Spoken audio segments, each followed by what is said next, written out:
Good morning, everybody. Friends, my name is Glen Baptiste, and I'm a priest of the little mission diocese of Mandeville up in the hills of Jamaica. You know, those of us, and I'm presuming a number of us have, had the occasion to visit Jamaica. Those of us who have, you'll know this to be true. There are, along some of the coastal regions of Jamaica, in great part along the northern coast and the western coast, there are some very nice coastal beach resorts, and some of them are rather upscale. They're rather nice. But I'll tell you, that those coastal beach resorts, at least in great part, to be fair, they feed Wall Street in New York.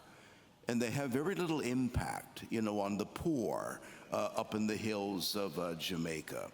We leave those beach coastal resorts and begin to penetrate the interior of the little island nation. It is an entirely different set of circumstances, Families, well, let me say this first, families who live in the foothills of the hills, and who, can therefore walk to those, some of those beach coastal resorts. Some of those families will, of course, find employment at those resorts. But families who are up, deep in the hills, no cars, often not even roads, just pathways, those families, there's no economy up in the hills.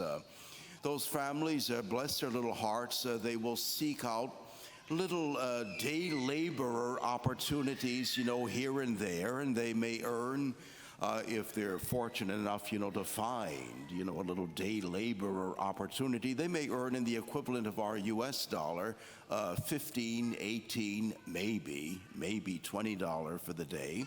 But those little day laborer opportunities like that are, they're few and far between. Many of those families rely on the little remittances from family and friends, who have had the ability to migrate to the UK. Jamaica was at one time a British colony. So some migrate to the UK, others migrate to our country too. But those families, when they're not able to find little job opportunities up in the hills, they rely on these little remittances, that family members who have migrated send back by way of Western Union. But with a few little pennies that they're able to scrape together, they use those pennies, of course, to purchase food, for their children. Very simple food, beans, rice, things of that nature. Jamaica's expensive. Their few little pennies really don't go all that far, There are instances, when moms, in moments of desperation, a little bit of a breakdown with these moms. It's a tough life for these families up in the hills. The little shack homes, that they live in are really nothing other than bits and pieces of lumber that they're able to find here and there and knock together these little shacks. More often than not, the roofing material, for the little shack homes that they put together is old rusted out corrugated zinc, often with big gaping rusted out, pardon my allergies, with big rusted out holes, The lumber that they find, just scrap lumber here and there. It's, of course, it's not treated lumber. It deteriorates quickly. You can often put your finger, through the siding of the lumber is so dry rotted, It's a harsh environment, up in the hills.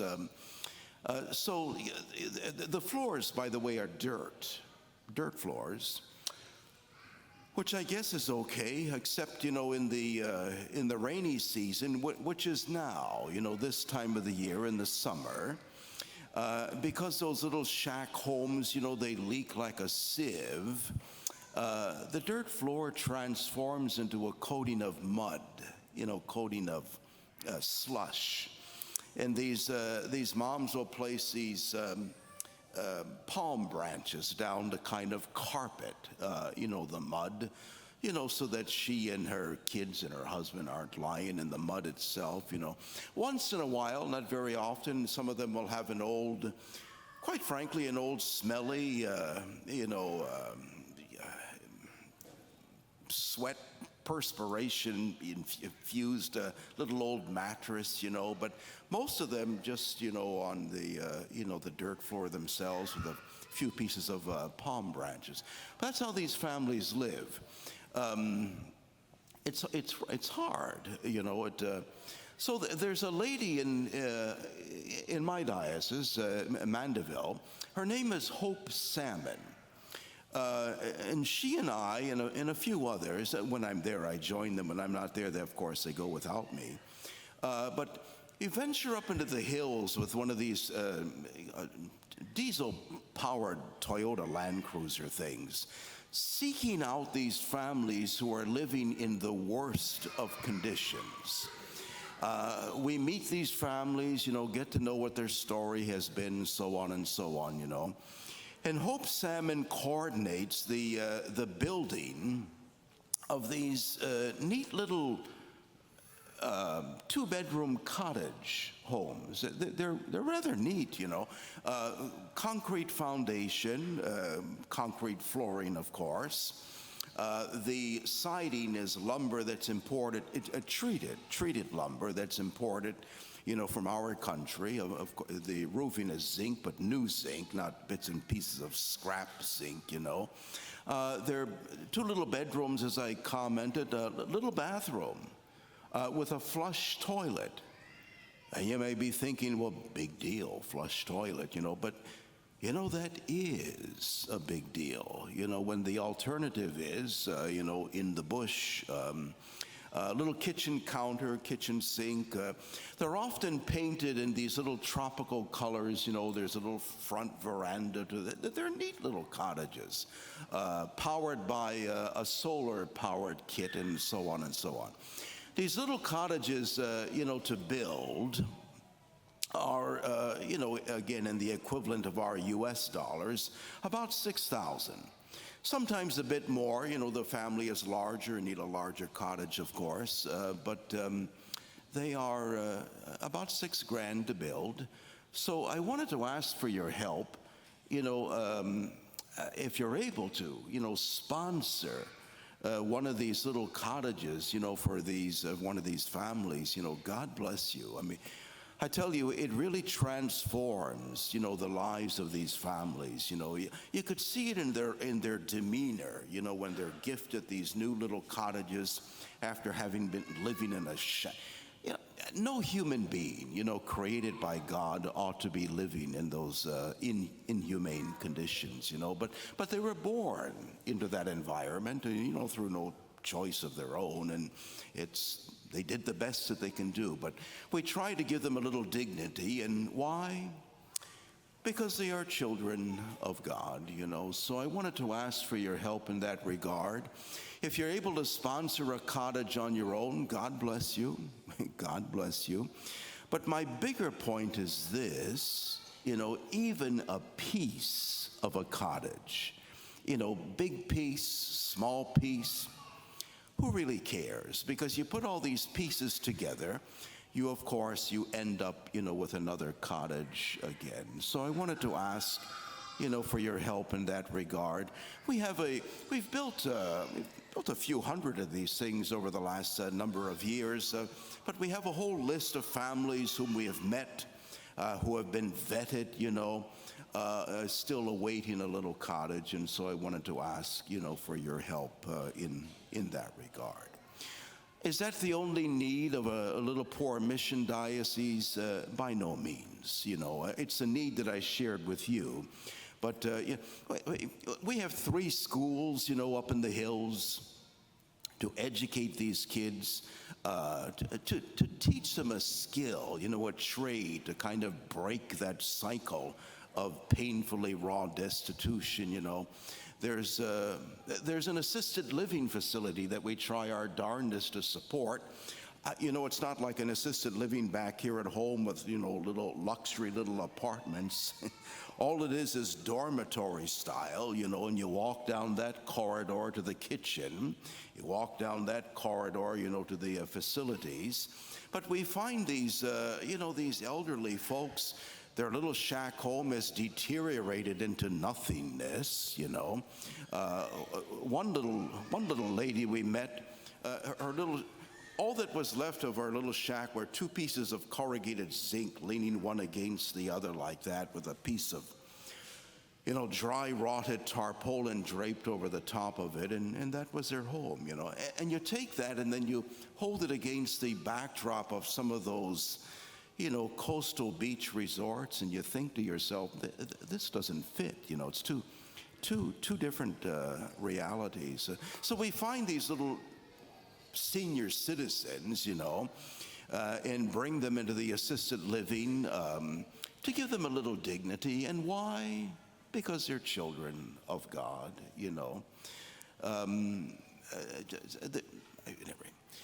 The only point I'm making is that there are all kinds of needs, in a poor mission diocese. But the need that I wanted to share with you is what we, shared a moment ago, the need for housing, these little cottages for families that are living in these, these makeshift little falling apart shacks. I'll tell you this, the poor, their faith is exceedingly deep, exceedingly. So, it's astounding. You meet these little families in their little shacks, and you ask them, how are you doing? And I'll tell you, more often than not, their response is, and admittedly it's a Jamaican expression, I'm giving God thanks. And they're living in those kinds of conditions. I mean, their faith is astoundingly, Now, I'll tell you something else about our Catholic Church. Jamaica is not primarily Catholic. It was a British colony, and so the Church of England, the Anglican Church, but there are Catholics there, and the numbers are growing. But I'll tell you this, our Catholic Church, even by non-Catholic Jamaicans, is highly, highly regarded.